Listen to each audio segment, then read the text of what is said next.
Hi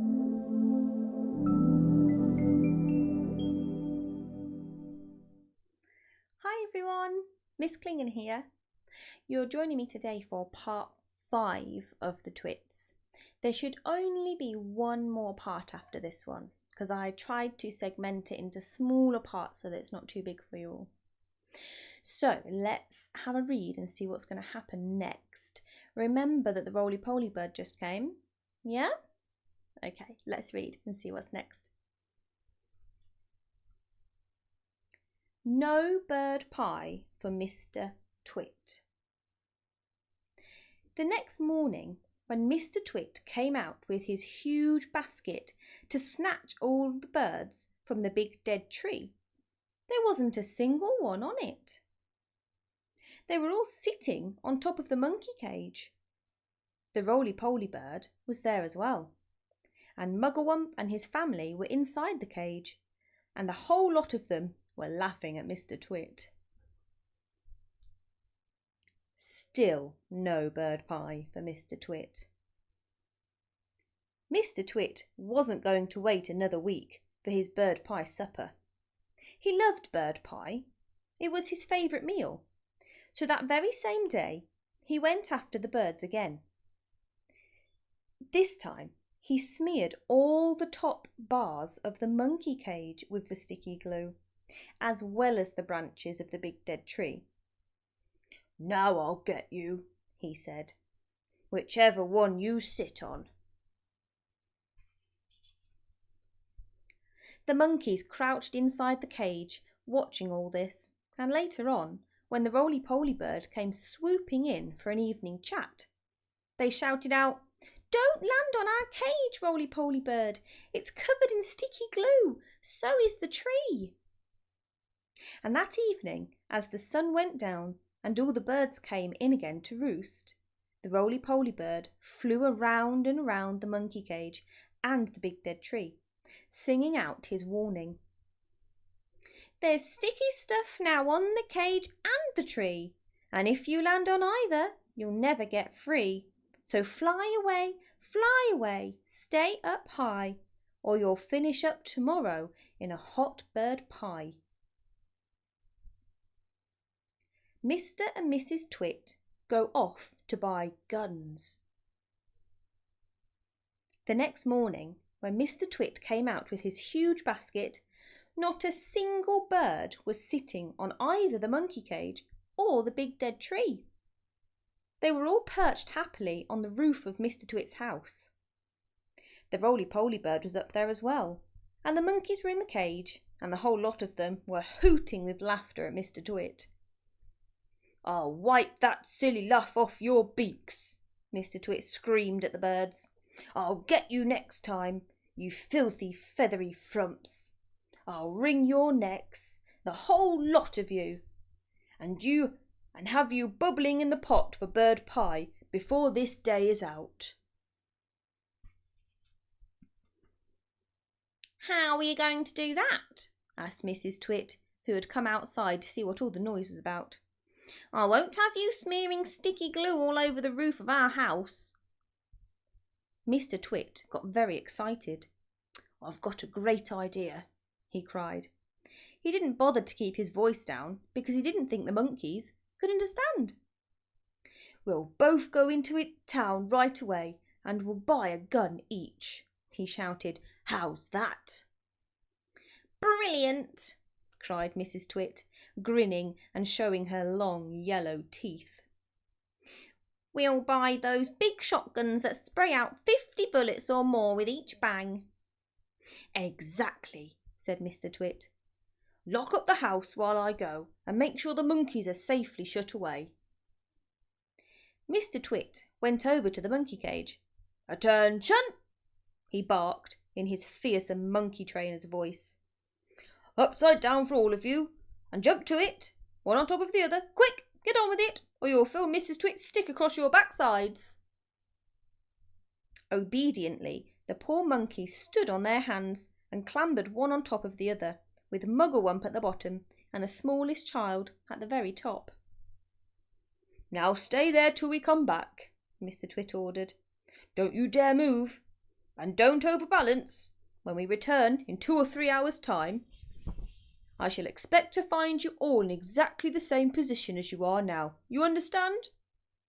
With that, Mr. Twit marched away. Mrs. Twit went with him, and the monkeys were left alone with the birds. Mugglewump has an idea. As soon as Mr. and Mrs. Twit had disappeared down the road, the monkeys all flipped back onto their feet the right way up. "Quick, get the key!" Mugglewump called out to the roly-poly bird, who was still sitting on the roof of the house. "What key?" shouted the roly-poly bird. "The key to the door of our cage," cried Mugglewump. "It's hanging on a nail in the workshed." "That's where he always puts it." The roly-poly bird flew down and came back with the key in his beak. Mugglewump reached a hand through the bars of the cage and took the key. He put it in the lock and turned it. The door opened. All 4 monkeys leapt out together. "We are free!" cried the 2 little ones. "Where shall we go, Dad? Where shall we hide?" "Don't get excited," said Mugglewump. "Calm down, everybody. Before we escape from this beastly place, we have one very important thing to do." "What?" they asked him. "We're going to turn those horrible Twits upside down." "We're going to what?" they cried. "You must be joking, Dad." "I'm not joking," Mugglewump said. "We're going to turn both Mr. and Mrs. Twit upside down with their legs in the air." "Don't be ridiculous," the roly-poly bird said. "How can we possibly turn those 2 maggoty old monsters upside down?" We can, cried Mugglewump. "We are going to make them stand on their heads for hours and hours, perhaps forever. Let them see what it feels like for a change." "How?" said the roly-poly bird. "Just tell me how." Mugglewump laid his head to one side, and a tiny twinkling little smile touched the corners of his mouth. "Now and again," he said, "but not very often, I have a brilliant idea. This is one of them. Follow me, my friends, follow me." He scampered off towards the house, and the 3 other monkeys and the roly-poly bird went after him. "Buckets and paintbrushes," cried Mugglewump. "That's what we want next. There are plenty in the workshed. Hurry up, everyone. Get a bucket and a paintbrush."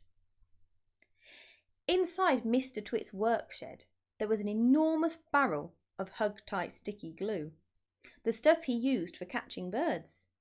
"Fill your buckets," Mugglewump ordered. "We are now going into the big house."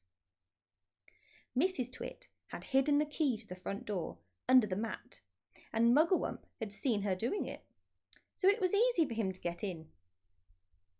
In they went, all 4 monkeys, with their buckets of sticky glue. Then came the roly-poly bird, flying in after them, with a bucket in his beak and a brush in his claw. The great glue painting begins. "This is the living room," announced Mugglewump. "The grand and glorious living room where those 2 fearful, frumptious freaks eat bird pie every week for supper."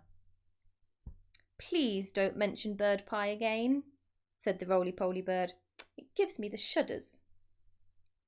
"We mustn't waste time," cried Mugglewump. Hurry up, hurry up. Now the first thing is, I want everyone to paint sticky glue all over the ceiling. Cover it all. Smear it in every corner." "Over the ceiling?" they cried. "Why the ceiling?" "Never mind why," shouted Mugglewump. "Just do as you're told and don't argue." "But how do we get up there?" they asked. "We can't reach." "Monkeys can reach anywhere," shouted Mugglewump. He was in a frenzy of excitement now. waving his paintbrush and his bucket and leaping about all over the room. Come on, come on! Jump on the table, stand on the chairs, hop on each other's shoulders. Roly-Poly can do it flying. Don't stand there gaping. We have to hurry, don't you understand that? Those terrible Twits will be back any moment, and this time they'll have guns. Get on with it, for heaven's sake, get on with it! And so the great glue painting of the ceiling began. All the other birds who had been sitting on the roof flew in to help, carrying paintbrushes in their claws and beaks. There were buzzards, magpies, rooks, ravens, and many more. Everyone was splashing away like mad, and with so many helpers, the job was soon finished. The carpet goes on the ceiling. What now? They all said, looking at Mugglewump. Aha! Cried Mugglewump. Now for the fun.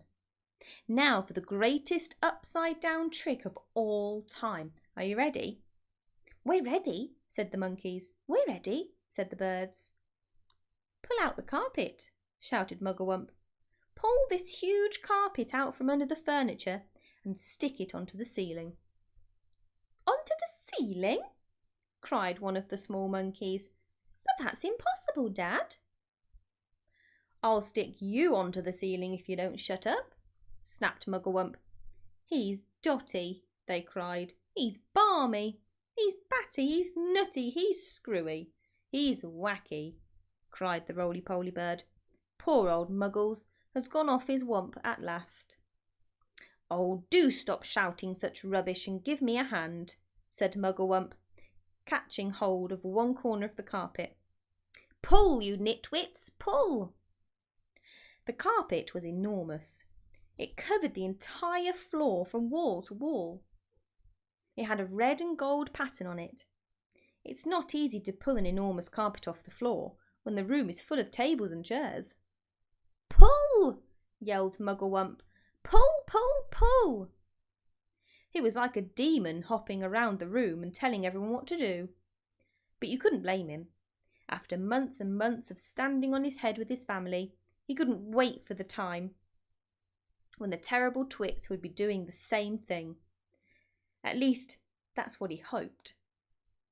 With the monkeys and the birds all pulling and puffing, the carpet was dragged off the floor and finally hoisted up to the ceiling. And there it stuck. All at once, the whole ceiling of the living room was carpeted in red and gold. Oh my goodness. I can't believe what's happening in that part of the story. The carpet's on the ceiling. The monkeys are trying to capture Mr. and Mrs. Twit. What on earth is happening? Why do you think Mugglewump is so excited about capturing the Twits? I wonder, what emotions do you think maybe are going through his mind? And what do you think is going to happen next when the Twits get home? Oh my goodness. I can't wait to read part 6, and it should be the final part as well, so we'll get to see what happens in the end. What do you want to happen in the end? I think I know what I want. The Twits are not a very nice couple at all, are they? I hope none of you behave like that with animals. That wouldn't be very kind. So, join me next time for the 6th and final part of the Twits. I'll see you then. Stay safe, stay happy, and stay healthy. Bye, everyone.